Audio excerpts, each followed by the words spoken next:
fragmentation.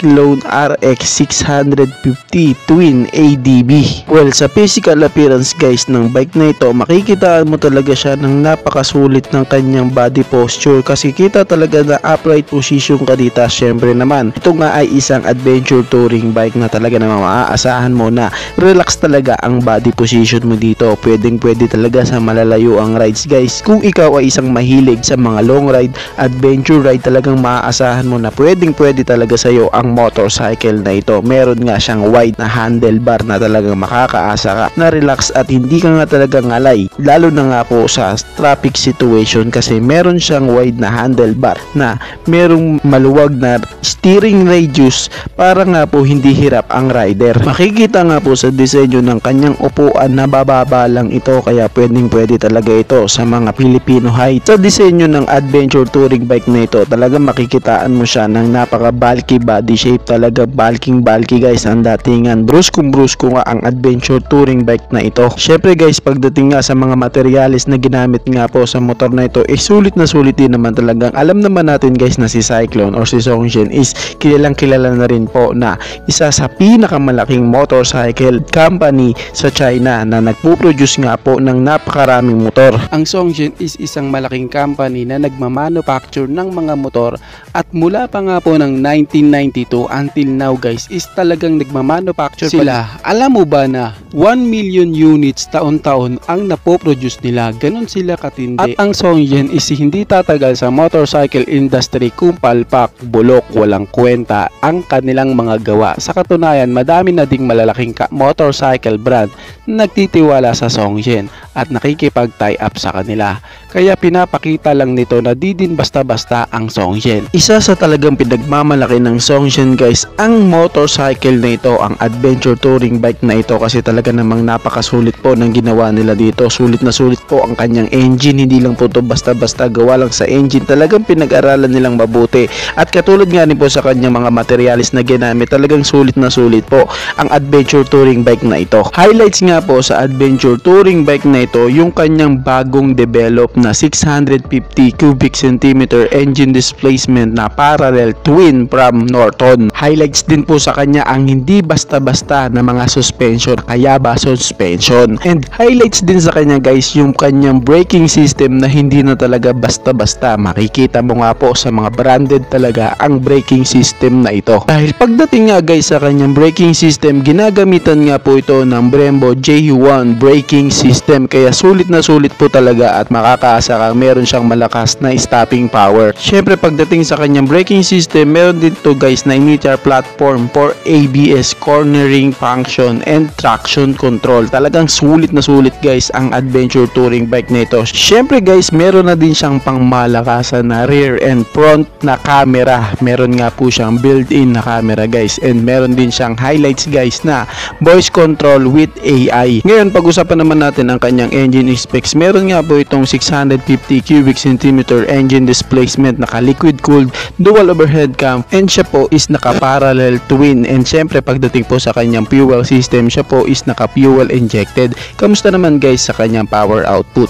Meron nga po siyang 71 horsepower at 8,500 RPM, and meron naman siyang 62 Newton meter of torque at 7,000 RPM. At ayon nga po guys sa Cyclone o sa Songjin, itong ang motorcycle na to guys, adventure touring bike na ito is kaya niya nga pong ma-hit ang kanyang top speed sa bilis na 180 kph. Equipped nga po ang adventure touring bike na ito ng double matrix LED lightnings. Syempre guys, pagdating sa kanyang panel gauge, napaka-unique at napakaganda nga po ng disenyo nito dahil ginagamitan nga po siya guys ng digital color display with smartphone connectivity and navigation. Ito pa guys ang matindi sa kanya kasi nga po guys ang kanyang windshield is hindi po nakapix. Ito nga guys is electrical adjustable windshield, so Pwede mo na din pong i-adjust ang kanyang windshield, papindot-pindot ka na lang guys. Kusa nga po itong mag-a-adjust depende sa adjustment mo. Ngayon guys, pag-usapan naman natin ang kanyang chassis. Ginagamitan nga po ito guys ng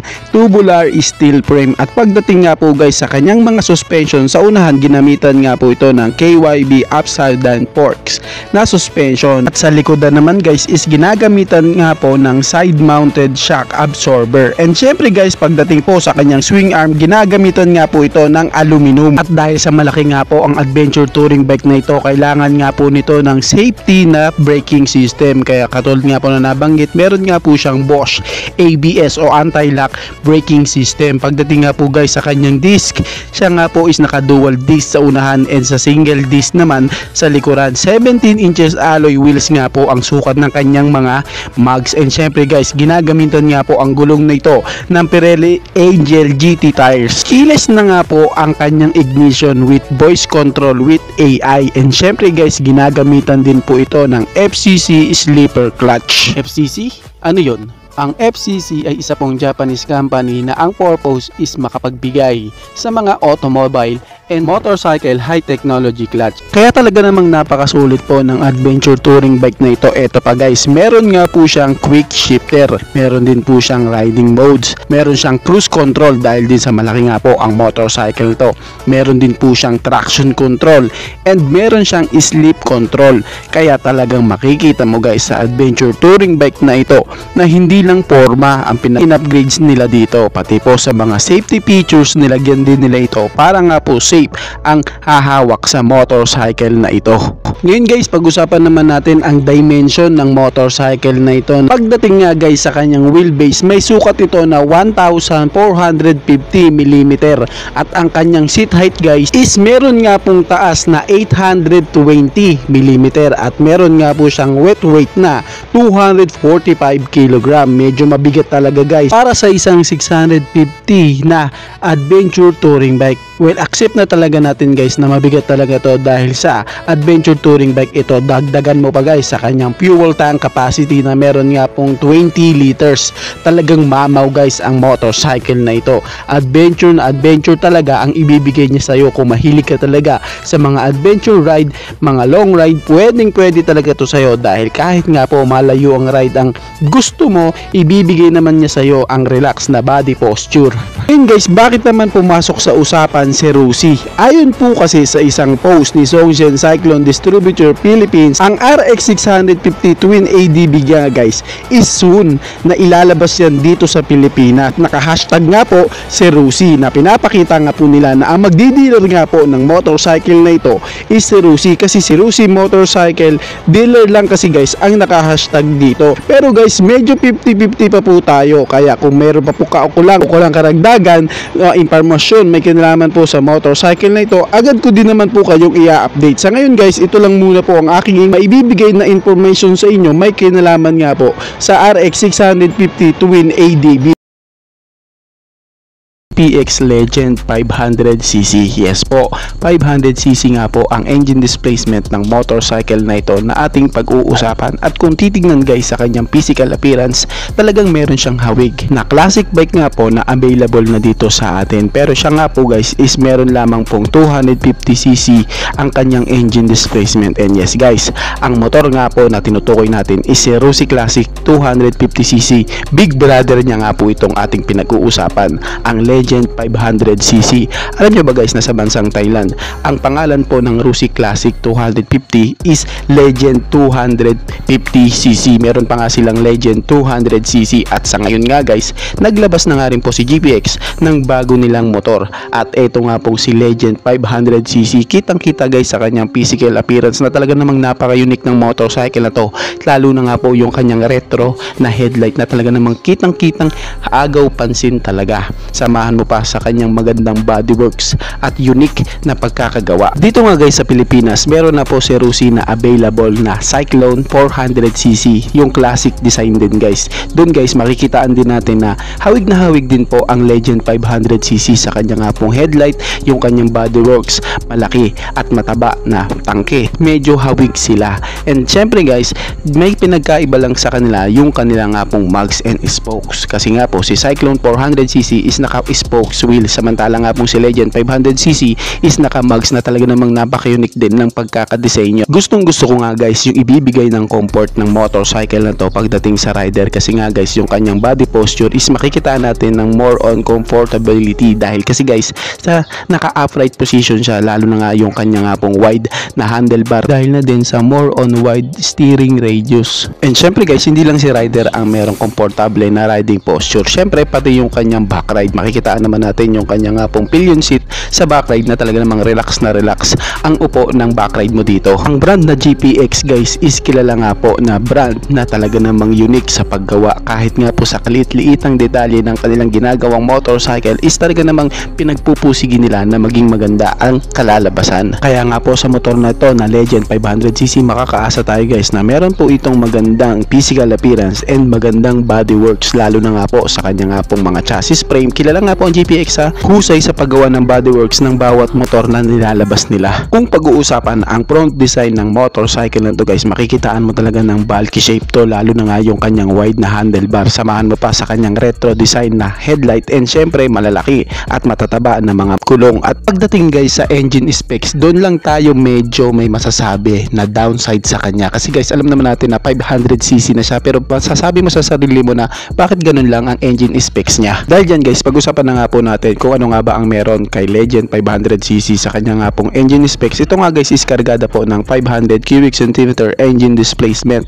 naka single cylinder, 4 stroke, 4 valve.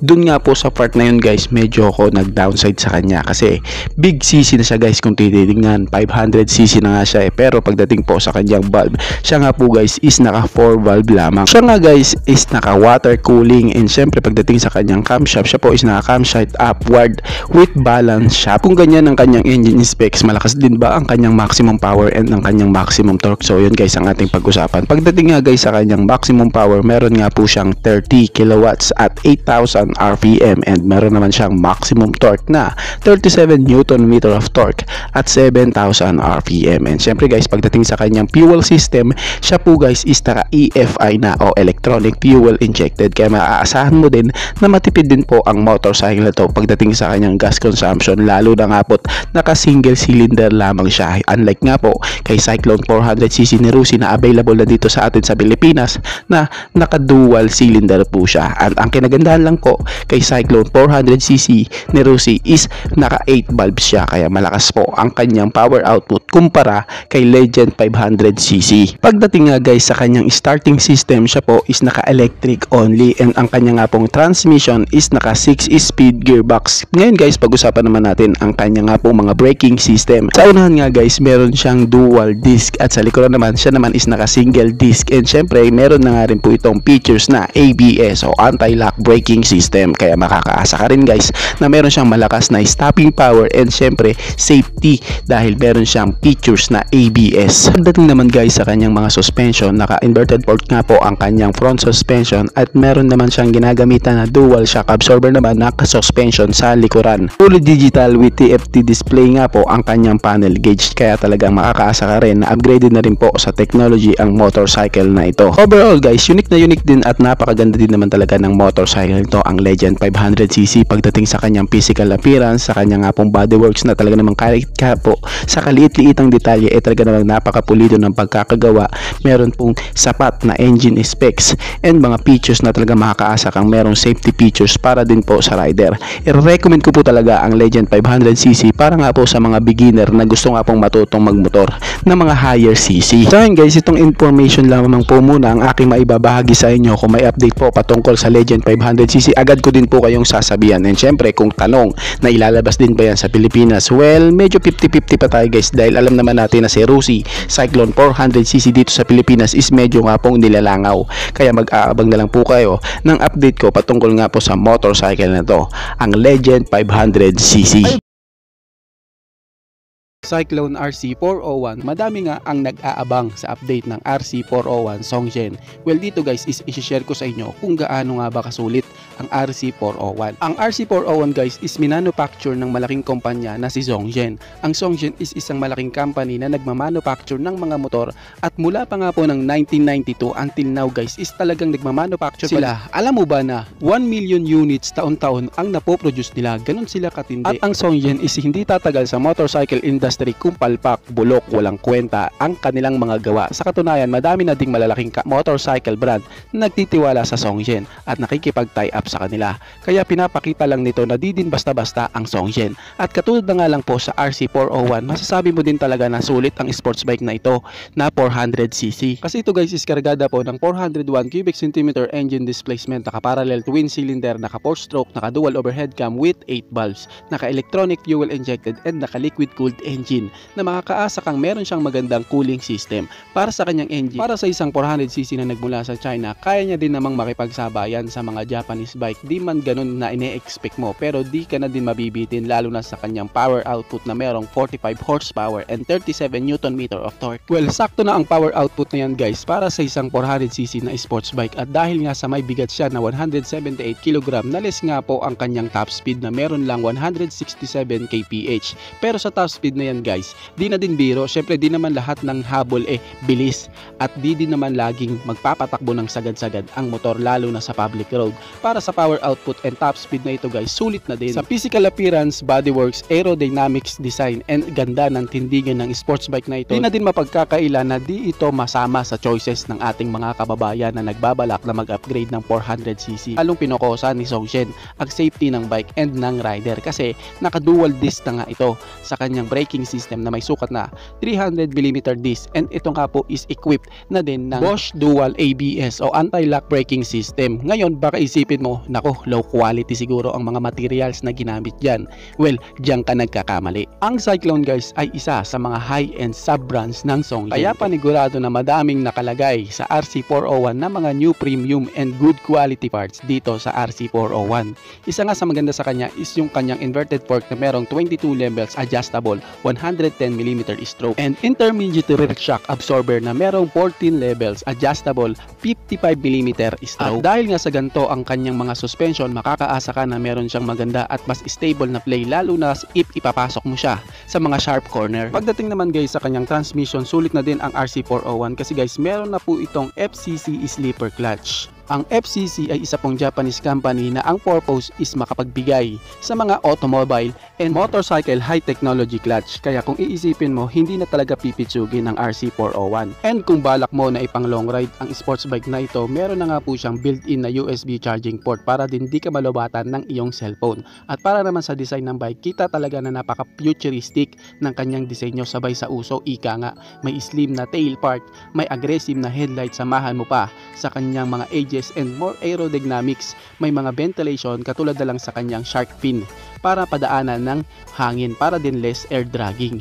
At pagdating naman sa kanyang mga trellis frame and swing arm, ito nga po guys ang isa sa malupit dito kasi ginamitan nga po siya ng manganese steel. Ang manganese steel ay ginagamit guys sa mga equipment na pangmina bilang pangdurog sa mga bato o stone crusher. At ang steel na ito guys is ginagamit din sa mga billet cabinet.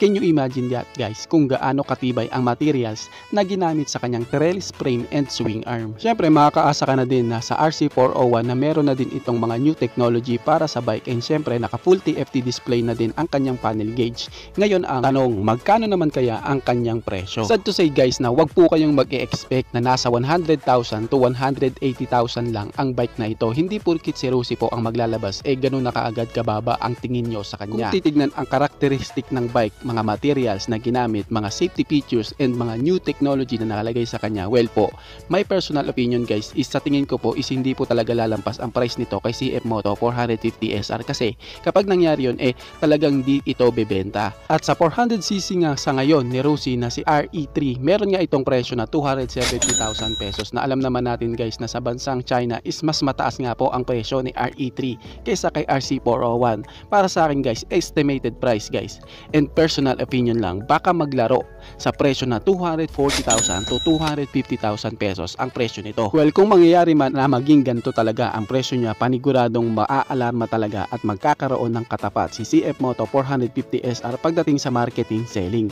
Ngayon ang tanong, sure ka ba na si Rusi ang maglalabas niyan? Well, ayon nga po sa isang post ni Songjen Cyclone Distributor Philippines, sinabi nga dito na meron silang bagong ilalabas na sports bike at kita naman talaga na naka-hashtag si Rusi na pinapakita nila at kinukonfirm na nila na si Rusi nga po ang magdi-dealer nito.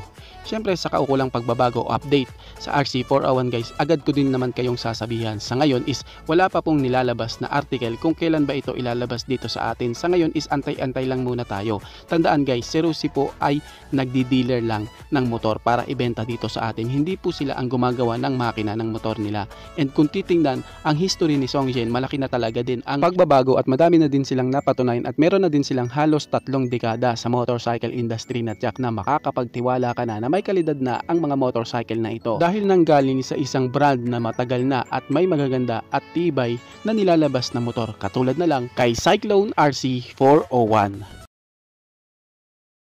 Cyclone 680R. Ha? Sabi mo Rusi 680R to. Sabi mo Rusi inline 4 engine ang motorcycle nito. Sabi mo kay Rusi ang motorcycle nito. Well, yan nga po ang ating bibigyan linaw guys dito sa episode natin na to. Well, bago natin pag-usapan ang part na yan guys, pag-usapan muna natin kung ano nga ba, kung gaano nga ba kasulit ang motorcycle na ito. Well, kitang-kita naman guys sa kanyang physical appearance na meron nga po siyang napaka-futuristic design and more aerodynamics design and aggressive looking, and syempre kitang-kita din po sa mga details ng motorcycle na to guys na talagang pinag-isipan po kahit nga po sa kalit-liitang detalye. And syempre napakaganda rin po ng kanyang bodyworks, lalo na nga po yung mga ginamit sa kanyang mga materials. And syempre guys, kita din po kahit sa pairings na talaga naman pong sulit na sulit ang pagkakagawa sa kanya. Well, kung titignan nga guys ang kanyang tindigan, mayroon ka din talagang makikita na sports bike na hahawig sa kanya. Hindi na natin mapagkakaila guys na talagang hawig na hawig nga po ang motorcycle na ito sa Honda 650R. Well, ang Cyclone 680R nga kasi guys is doon naman talaga siya nakahango. And alam nyo ba guys na ang kanyang makina is reverse engineering nga po ito sa Honda CBR 650R. Kaya hindi mo na din talaga mapagkakaila guys ang itsura nito, lalo na nga po yung kanyang engine format guys na talaga namang kitang-kita din talaga na pagkakahawig kay Honda CBR 650R. Kung pag-uusapan naman natin guys ang kanyang physical appearance, makikitaan mo din po talaga ang super sports bike na ito guys na napaka-aggressive looking. Kitang-kita nga po lalo na nga po yung kanyang headlight na makikitaan mo talagang galit na galit ang pagkakagawa sa kanya. Or on aerodynamics guys, samahan mo pa po sa kanya nga po maaangas na forma ng kanyang wing length, and meron nga po siyang shark gills na talagang makakatulong po para nga po sa aerodynamics design na mas marami nga po ang mga ventilation na dadaanan ng hangin. May mga ilan nga po sa ating mga kababayan guys na nagsasabi na kapag inilabas na nga daw po ang motorcycle na ito dito sa Pilipinas, tsak nga daw po na parallel twin cylinder lang ito. Pero syempre guys, malabong mangyari yon dahil sa ang inilabas nga po ni Cyclone is yung inline 4 engine na makikitaan mo din pong napaka-unique nga rin po ng pagkakagawa sa kanya nga pong underbelly exhaust po, dahil sa dalawa nga po ang kanyang exhaust. Samahan mo pa sa kanya maangas na forma sa likurang bahagi dahil nga din po sa naka single sided swing arm nito na lalo nga pong gumanda disenyo ng likurang bahagi, lalo na nga po yung kanyang gulong na para nga po siyang nakalutang dahil sa single sided swing arm. Ngayon guys, pag-usapan na nga po natin ang kanyang engine specs at ang kanya nga pong mga features at kung gaano nga ba talaga kalakas ang motorcycle na ito. Ito nga po guys is meron nga pong 674 cubic centimeter engine displacement, naka 4-stroke, and syempre siya nga po is naka inline 4 engine na meron nga pong 16 valves, naka dual overhead cam, and meron nga po siya guys features na assist and sleeper clutch. Alam naman natin guys na ang sleeper clutch is kailangan talaga lalo na nga po sa ganito kalalaking engine displacement. Ang sleeper clutch guys ang nakakatulong para nga po mapanatili niyang stable ang rear tire mo kahit mag hard downshift ka, and makakatulong din po na maprotektahan ang mga gearing mo kapag nag hard downshift ka, and syempre more on comfortability dahil sa palambot nga po ang clutch lever mo. Pag-usapan naman natin guys ang kanyang power output. Pagdating nga po sa kanyang maximum power, meron nga po siyang 80 HP at 9,000 RPM, and meron naman siyang maximum torque na 60 Nm of torque at 8,000 RPM. Well, para sa power output na yun guys, makikita talaga na hindi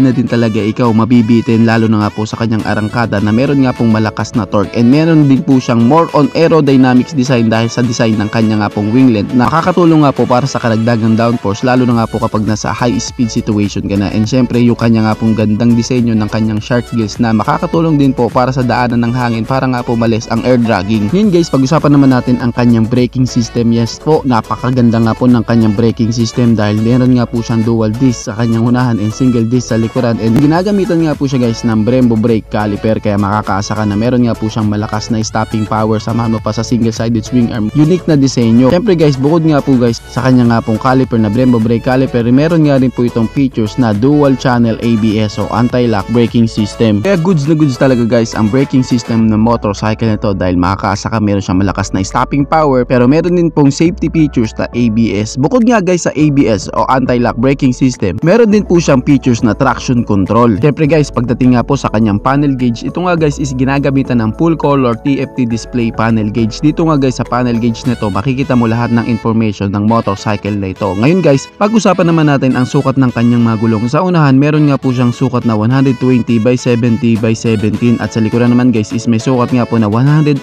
by 55 by 17. Pagdating naman po sa kanyang fuel tank capacity, meron nga po itong fuel tank capacity na 17 liters, and ang kanya nga pong dry weight guys is may bigat nga po na 206 kg. Pagdating po sa kanyang seat height, medyo may kataasan nga po ito na may sukat nga po na 210 mm. Pagdating naman po sa kanyang mga suspension guys, naka-inverted fork nga po ang kanyang suspension sa unahan and naka-monoshock naman po ang suspension niya sa likuran. Ganda nga po ang disenyo ng kanyang windshield, samahan mo pa po saka natutupi nga po ang kanyang side mirror. Maganda rin po guys ang materials na ginamit po sa kanyang mga upuan, lalo na nga rin po yung disenyo ng kanyang pinion seat na meron din pong butas para nga din po karagdagang aerodynamic sa motor. Ngayon ang tanong, sigurado ka ba talaga na si Rusi ang maglalabas ng motorcycle na yan dito sa Pilipinas? Well, ito na nga guys yung aking binabanggit na magbibigay linaw tayo patungkol nga sa mga tanong na yan. Well, kung usapang ilalabas ni Rusi dito sa Pilipinas, well yes naman guys. Alam naman natin po na si Rusi is nag-aangkat lamang po ng mga motorcycle mula nga po sa bansang China, and alam naman natin guys na katay up na po ni Rusi ang brand na Cyclone. Si Cyclone na nga rin po guys is nagtitiwala kay Rusi na ilabas nga po dito sa Pilipinas ang kanilang mga motor. Sila nga po ang nagiging official dealer ni Cyclone dito sa Pilipinas. Ito nga guys ang isang big revelation. Ngayon nga guys is wala pa naman pong binabanggit si Rusi na sila nga iaangkat nila ang motorcycle na yan dito sa Pilipinas, pero malaki po ang tsansa guys kasi alam naman natin guys na si Rusi is mahilig nga po magsorpresa dito sa atin, katulad na lang po sa mga senaryo ng kanilang mga big bikes na nilabas dito, yung mga 400cc na hindi nga natin inaakala na ilalabas dito sa Pilipinas, pero ngayon nga is available na po. Kaya baka di natin mamalayan guys na bigla na lang din pong ilabas ang motorcycle na yan. Sa ngayon nga po is wala pa naman pong konkretong ebidensya na inangkat na po ni Rusi ang motorcycle na yan dito sa Pilipinas, kaya wait muna tayo. Kaya kung may update po patungkol nga po sa motorcycle ito, agad ko din naman po kayong sasabihan. Isa nga guys sa binabash na motorcycle brand dito sa Pilipinas si Rusi, and alam naman natin guys na yung mga 400cc nila is medyo may pricey na din talaga. Alam nyo ba guys na ang mga inaangkat ni Rusi na motorcycle na mga higher engine displacement is mga premium motorcycle nga po na nagmula sa China, kaya mauunawaan mo din sana na ang presyo niyan medyo may kataasan. And laging tatandaan guys, si Rusi po is nagdi-dealer lamang po ng motorcycle dito sa Pilipinas, hindi po sila mismo ang gumagawa. Kaya katulad na lang guys sa ating napag-usapan na motorcycle na super sports bike, talagang maasahan din natin na medyo may presyo nga din po, ang medyo may kataasan din po ang presyo nito, pero alam naman natin guys na din naman magpresyo si Rusi, kaya talagang kaabang-abang po na ilabas na ang motorcycle na yan dito sa Pilipinas, ang Cyclone 680R. Kayo guys, ano ang masasabi nyo sa motor na ito? Paki-comment naman ang inyong reaksyon. Maraming salamat po. Bago matapos ang video na to guys, baka pwede naman na pahingi ng isang like mula sa inyo bilang pagsuporta sa ating munting video. Maraming salamat po. So pwede mo na rin i-share para din malaman ng iba nating mga ka-rider. Sa tingin ko guys is dito ko na lang po tatapusin ang ating vlog. I hope na nag-enjoy kayo sa aking hinandang video para sa inyo. Pinasisigla ko din kayo guys na subscribe ang aking YouTube channel. I-click mo na din ng notification bell para ma-update kayo sa mga susunod na i-upload ko. So dito ko na lang po tatapusin. Maraming salamat. Ichi boy. Thank you.